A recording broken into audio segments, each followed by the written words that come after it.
Не абышлося без пажараў і ў нас. 27 верасня ў вёсцы Паршына Горадскага раёну загарэўся зернасушыльны комплекс мясцовай сельскагаспадарчай арганізацыі. Міністэрства надзвычайных сітуацыяў паведамляе, што ў выніку пажару вагнём была знішчана тонна грэчкі, але большую частку сабранага ўраджаю ўдалося выратаваць. Гаворка ідзе пра яшчэ 49 тоннаў грэчкі, якую змаглі ўратаваць пажарныя.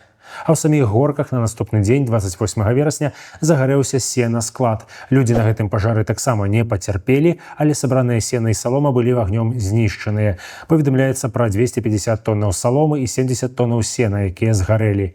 На жаль, зусім без пацярпелых ад пажараў на Аршаншчыне не абышлося. 25 верасня на вуліцы Новадубровінскай загарэўся двухкватэрны дом у прыватным сектары. Мужчына 1968 года нараджэння гатаваў ежу і ад судакранання з адкрытым полымем на ім успыхнула вопратка. Вагонь не паспеў перакінуцца на маёмасць і жытло. Калі ратавальнікі прыехалі на месца здарэння, то яны не пабачылі адкрытага полымя, але сустрэлі на ганку дому таго самага мужчыну з апёкамі. Чалавек пацярпеў вельмі моцна і гэтай жа ноччу памёр ад апёкаў у лякарні, куды яго прывезлі на машыне хуткай дапамогі.